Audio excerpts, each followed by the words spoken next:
Primero que nada, me gustaría agradecer al Hospital General de Occidente por su amable invitación a participar en este simposio, segundo simposio titulado COVID-19 a 2 años de la pandemia. El día de hoy, el Laboratorio Estatal de Salud Pública participará con la siguiente charla titulada El Laboratorio Estatal de Salud Pública de Jalisco como referente en materia de regulación sanitaria. Mi nombre es Carlos Rafael Manzano Palafox, estoy adscrito al Laboratorio Estatal de Salud Pública de Jalisco, en específico en el Laboratorio de Microbiología Sanitaria. Soy maestro en salud pública de formación y pues bueno, vamos a comenzar. Pues bien, el ciclo de conferencias se titula COVID-19 a 2 años de la pandemia. Y antes de comenzar con esta charla, me gustaría ponernos en contexto y situarnos. Hace un par de años, cuando en 2019 nuestra vida tenía un ritmo de manera normal, de manera habitual, todos como personal de salud, personal médico, compañeros médicos, enfermeros, personal de la rama paramédica, sabemos con conocimiento de causa que no hay ritmo de vida más ajetreado que el del personal de la salud. Pues bien, nuestro mundo giraba de manera normal hasta que en diciembre, en específico en Wuhan, China, un virus nuevo daba lugar a una enfermedad emergente. Esta enfermedad se denominó COVID-19 y el microorganismo comenzó a moverse de manera rápida por todo el país, saltando rápidamente a los países vecinos. Y posteriormente esto alarmó a la Organización Mundial de la Salud. Nosotros sabemos que inmediatamente esta enfermedad alcanzó el título de alerta sanitaria a nivel mundial por los niveles de morbilidad y mortalidad que estaba alcanzando. Era cuestión de tiempo para que saltara a los continentes y poco a poco llegó a nuestro país. Cuando llegó a nuestro país fue cuestión de tiempo para que alcanzara nuestro estado. COVID-19 llegó a nuestras vidas. De manera romántica, muchos autores comenzaron a mencionar la frase de que el COVID había detenido la vida, había detenido el mundo como nosotros lo percibíamos. Y aquí me gustaría lanzar la primer pregunta. ¿Realmente el mundo se detuvo? Pues bueno, en materia de turismo, quizá podríamos decir que sí, se congeló el turismo. En materia de economía, podríamos decir que los estados y los diferentes gobiernos hicieron estrategias para que la economía no se detuviera y por lo tanto no colapsara. Pero en materia de salud pública, ¿el mundo se detuvo? La respuesta es no. La vida del personal de salud continuó con el ritmo agitado de siempre, aunado a los casos de diagnóstico y seguimiento para enfermos de COVID. Los médicos, las enfermeras estuvieron trabajando arduamente para diagnosticar y para tratar a estos pacientes y el personal de la rama paramédica generalmente dentro del diagnóstico. Fue el caso de la salud pública. Podemos decir que en salud pública o en materia de salud pública el mundo no se detuvo, por el contrario, siguió girando a su ritmo y podemos decir que un poco más veloz. Vamos a definir primeramente para esta charla qué es la salud pública. Y en palabras llanas podemos decir que la salud pública es la relación estrecha entre el Estado y la sociedad para realizar actividades preventivas en contra de estas enfermedades conocidas o emergentes que pudieran generar un daño a la población en general. Nuestro país reposa gran parte de la salud pública en la Red Nacional de Laboratorios. Dentro de la Red Nacional de Laboratorios se encuentra el Laboratorio Estatal de Salud Pública del Estado de Jalisco. Y dos actividades en materia de salud pública importantísimas que realiza este laboratorio son la vigilancia epidemiológica y la regulación sanitaria. Estas dos actividades siempre en pro de la salud y de salvaguardar la salud de los jaliscienses. La regulación sanitaria podría definirse como el conjunto de acciones preventivas que lleva a cabo la Secretaría de Salud o la autoridad en salud para normar y controlar las condiciones sanitarias del hábitat humano que pudieran representar algún riesgo o daño a la salud de la población en general, así como a través de prácticas de repercusión personal y colectiva. Pues bien, el Laboratorio Estatal de Salud Pública es un complejo de laboratorios que se encarga de realizar ensayos microbiológicos, inmunológicos, toxicológicos, entomológicos, citológicos y en materia de biología molecular. Estos últimos tomaron gran relevancia durante la pandemia, puesto que era donde se realizaban todas las determinaciones en laboratorio para realizar el diagnóstico de los jaliscienses. Pero el día de hoy vamos a enfocarnos en los ensayos microbiológicos. En un estudio realizado por Manzano y colaboradores en 2021, titulado Prevalencia de Staphylococcus aureus en las muestras de queso analizadas microbiológicamente en el Laboratorio Estatal de Salud Pública de Jalisco dentro del periodo 2018-2020, a nivel mundial, las enfermedades transmitidas por alimentos son un grave problema de salud pública, esto debido a los altos niveles de morbilidad y mortalidad que han alcanzado. La Organización Mundial de la Salud menciona que 1.500 millones de personas se enferman de manera anual por una enfermedad transmitida por alimentos y desafortunadamente 3 millones de estas personas anualmente mueren. En América Latina, el 70% de las enfermedades diarreicas agudas son causadas por una enfermedad transmitida por alimentos. En Estados Unidos, 48 millones de personas se enferman de manera anual y 300.000 mueren a causa de estas enfermedades. En México, no somos ajenos a esta situación, ya que en el 2018, 2019 y 2020, el INEGI mencionó que las enfermedades transmitidas por alimentos causantes de enfermedades diarreicas agudas estaban dentro de las 10 principales causas de muerte para los niños menores de 10 años y dentro de las 20 principales causas de muerte para los niños menores de 15 años de edad.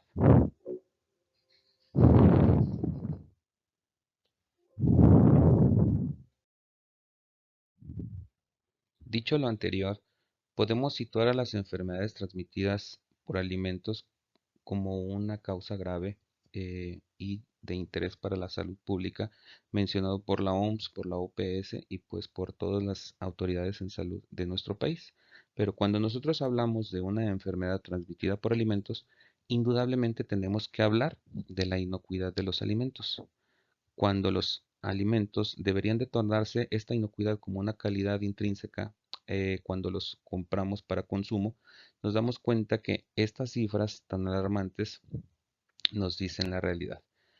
La cadena alimentaria, que debería de ser eslabón por eslabón unidos de manera normal, se rompe en algún momento, ya sea al adquirir o al eh, producir la materia prima, al producir el producto, al transportar dicho producto o bien al suministrarlo en casa.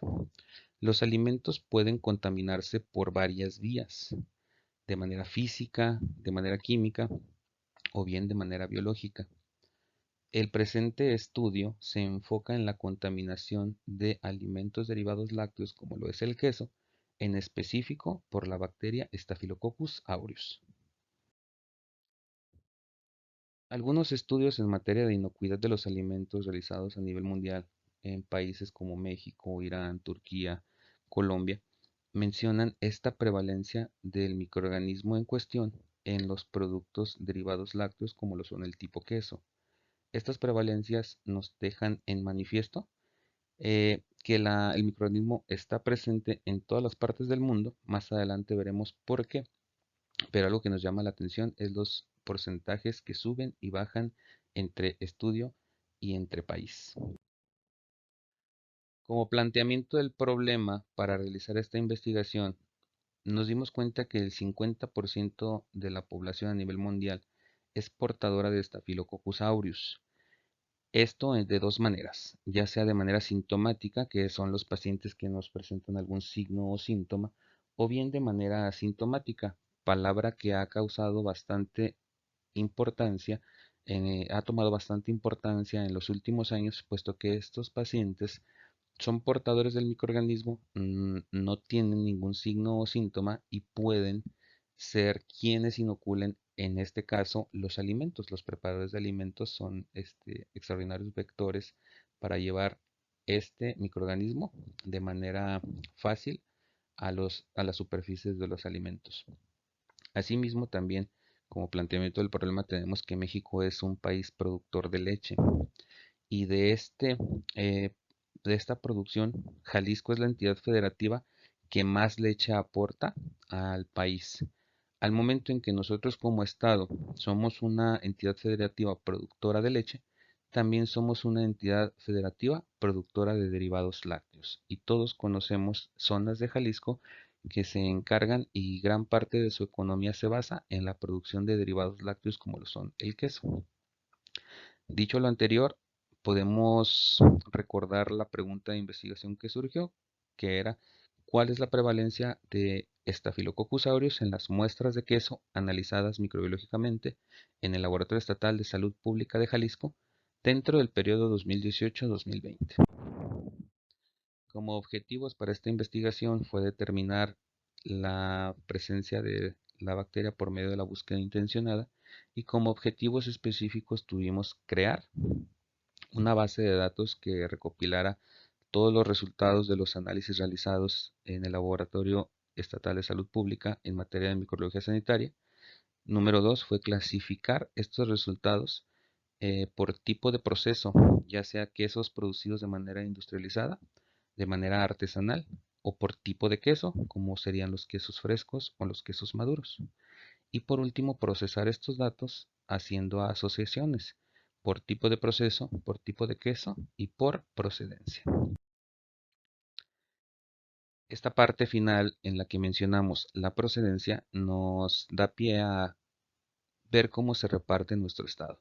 Nuestro estado es en materia de salud dirigido por la Secretaría de Salud Jalisco y geográficamente dividimos el estado en jurisdicciones, 13 para ser exactos.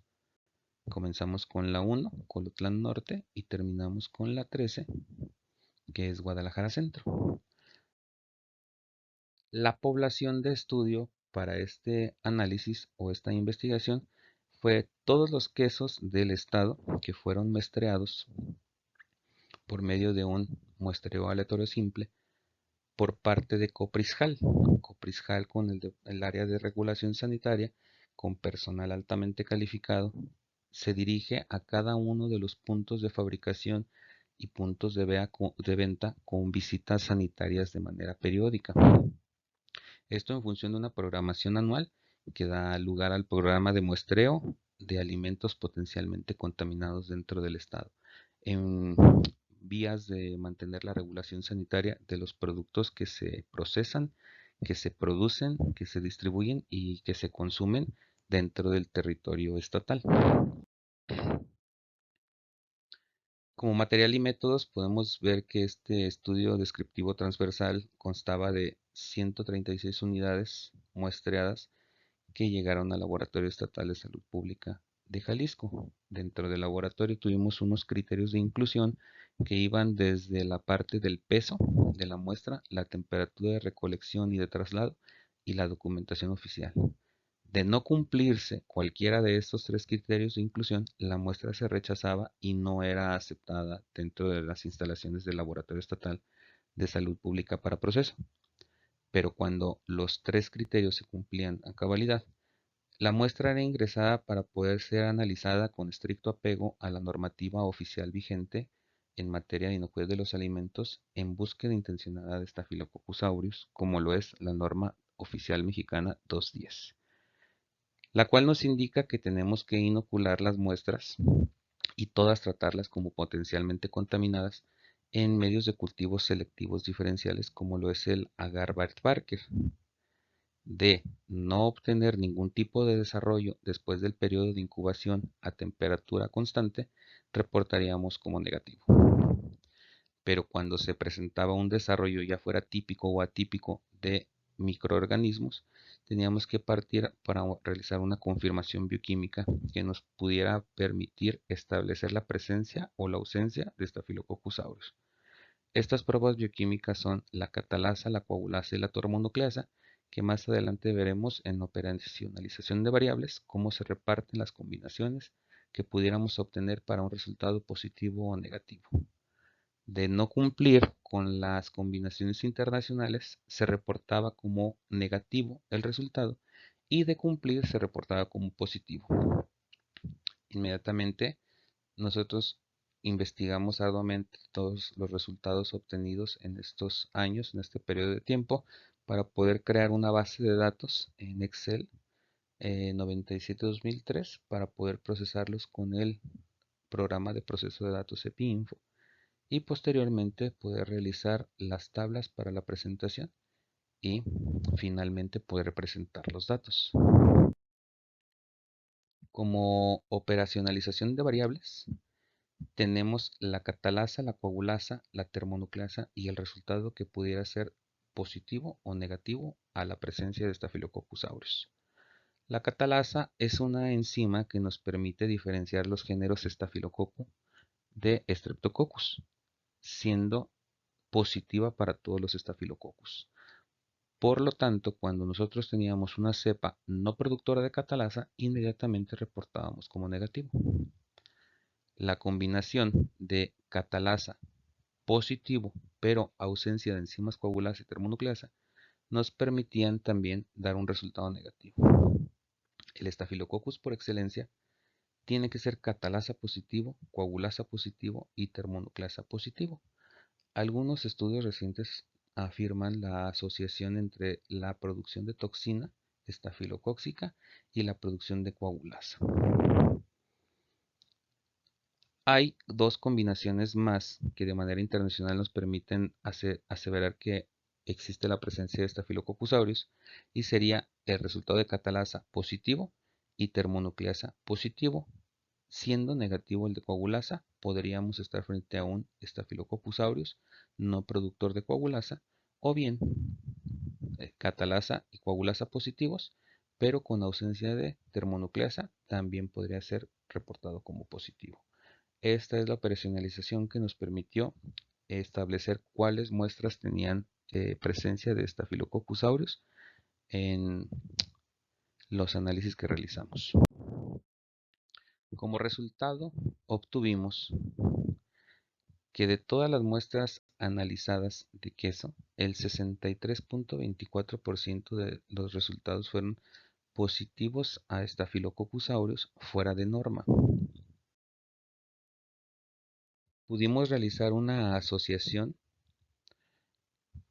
por tipo de queso fresco, en donde los quesos frescos tenían el 64% de prevalencia del microorganismo en cuestión.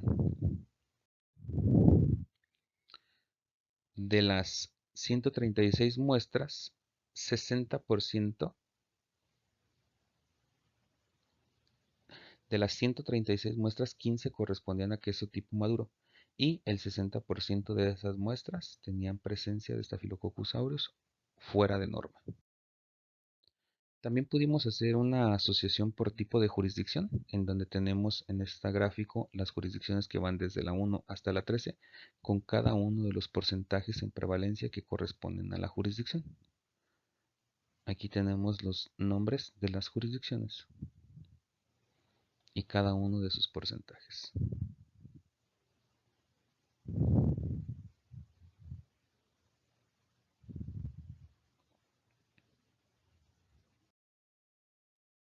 Otra asociación que pudimos realizar en este estudio fue la presencia de Staphylococcus aureus por tipo de proceso en la elaboración del queso, donde los quesos pasteurizados o industrializados tuvieron el 16.67% de prevalencia del microorganismo. Los quesos artesanales tuvieron el 77.78% de prevalencia, esto debido a las deficientes medidas de higiene o la falta de buenas prácticas de manufactura en el momento de la elaboración de los productos de manera artesanal o debido a que se trabajan muchas veces con materias primas no pasteurizadas.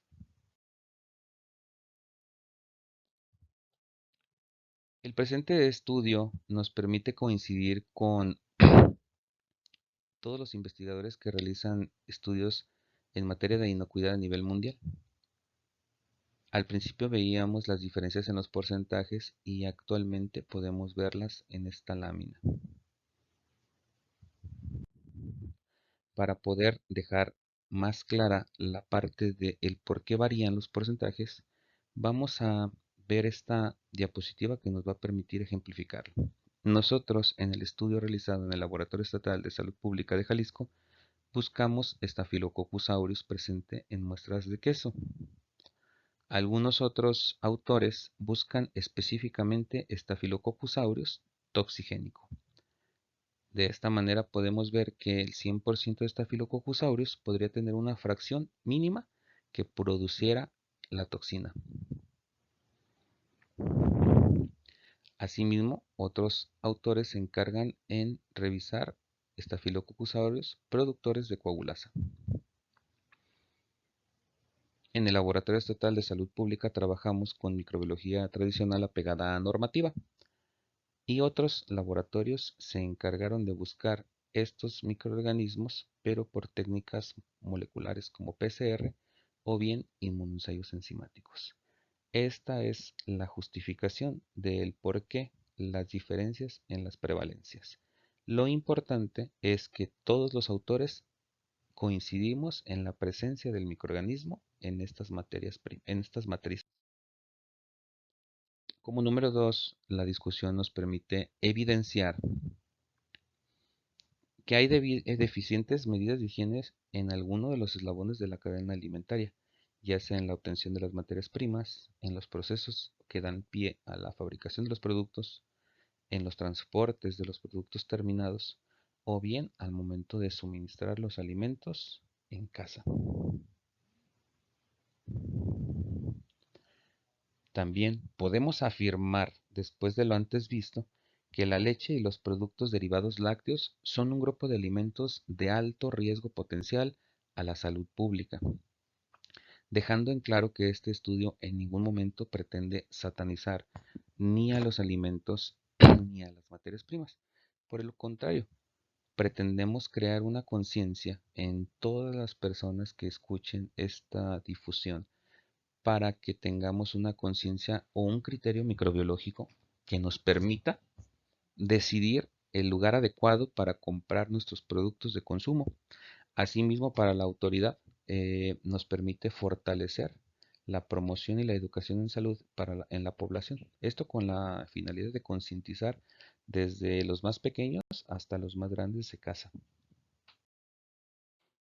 Como conclusión, podemos decir que la investigación, la difusión y sobre todo la divulgación en materia de inocuidad de los alimentos nos proporciona evidencia con sustento científico para identificar áreas de oportunidad para los productores. Recordemos que dentro de esta presentación mencionamos que Jalisco es un productor de derivados lácteos para los distribuidores y para los consumidores.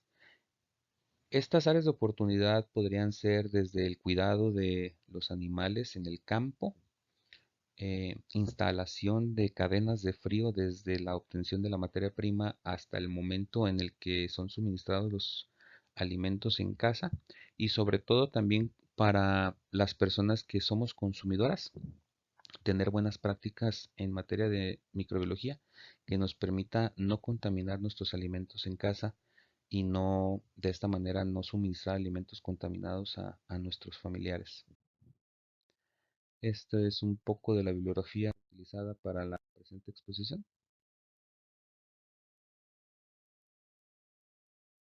No me queda más que agradecer el tiempo invertido a la presente exposición, no sin antes nuevamente agradecer a los organizadores que nos invitaron al Laboratorio Estatal de Salud Pública a participar en este maravilloso evento, jornada de ponencias a 2 años del COVID-19.